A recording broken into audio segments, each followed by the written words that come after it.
You receive God's provision. Well, how? By asking, but there's something else, by obeying what he says to do. That brings me to the third thing that I want you to see in the midst of this. Oh, I have a little distraction here. I think, no, it's not a stink bug. You would think that.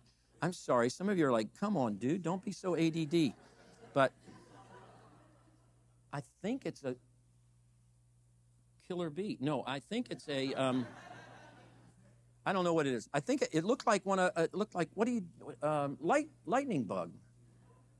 It's probably has nothing to do with God's word. Probably from the devil, tried to, just distract us from what we were doing here.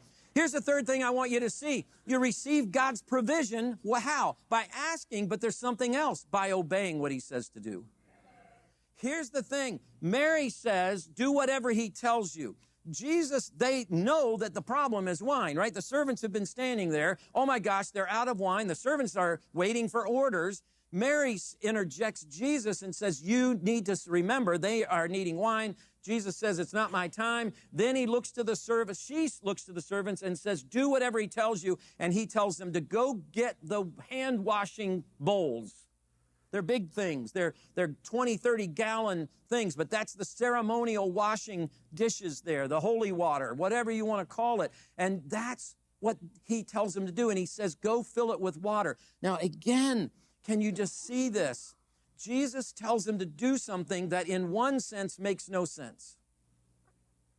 They need wine. Why are you telling us to fill them with water? But what if they had not done that? What if they had said, woman, that's a crazy thing. Jesus, that doesn't make any sense.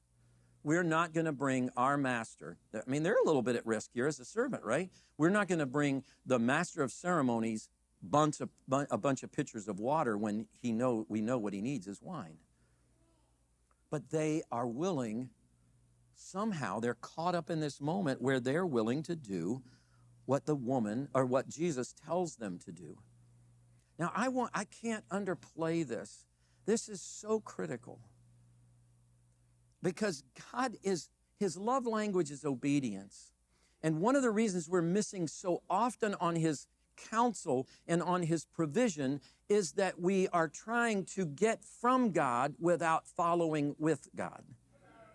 And so we've got to, not everything God tells you to do is going to make sense to you. If it did, you'd be God.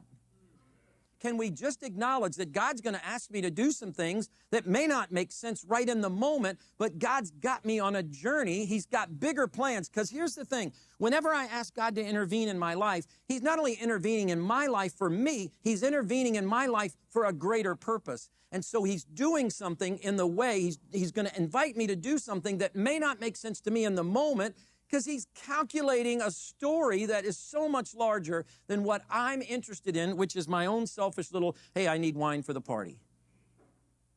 But they do it. And here's the thing. Now, let's make this practical. Let's take our marriages. So here we are in the journey of marriage. Maybe we got married and didn't invite Jesus in. I mean, that's possible, right? I just married who I thought. I never asked God if this was the right person. I just kind of did what I wanted to do. They made me happy. I always loved that.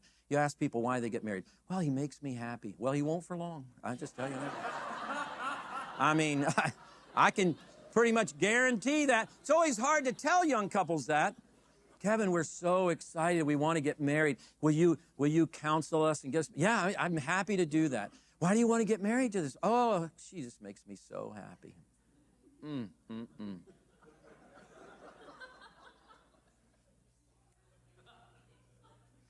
This is the reality. And I usually tell them this. I said, can I just remind you of what the vows say? The vows, at least that I use, and more traditional vows, never say anything about you being happy. In fact, they say the opposite. They say when he's driving you crazy, you're committed to love him. And then they usually go for another preacher and find a different way. But here's what happens. God takes their obedience and can I just point something out? Maybe this is not going to be a big deal to you, but look with me at verse 7, because this to me stood out. Jesus says to the servants, fill the jars with water, and so they filled them to the brim. Now, can I just put yourself in that place. You're a servant. They're out of wine. Maybe you don't even know who Jesus is. Maybe you don't know much about this situation, but this guy, this wedding guest, says to you, now he's an important wedding guest. He's a rabbi, so you get that. But he says to you, go fill the water jugs up with water. Wouldn't you see, and they're heavy. You ever carried 20 gallons of water? So here's the thing. Wouldn't you say, just put some water in there? But these servants fill them up to the brim. Now here's my point. Half-hearted obedience gets half-hearted blessing. Because if he had filled them up halfway, that's all the wine you're getting. But they fill them up to the brim, and they get it all.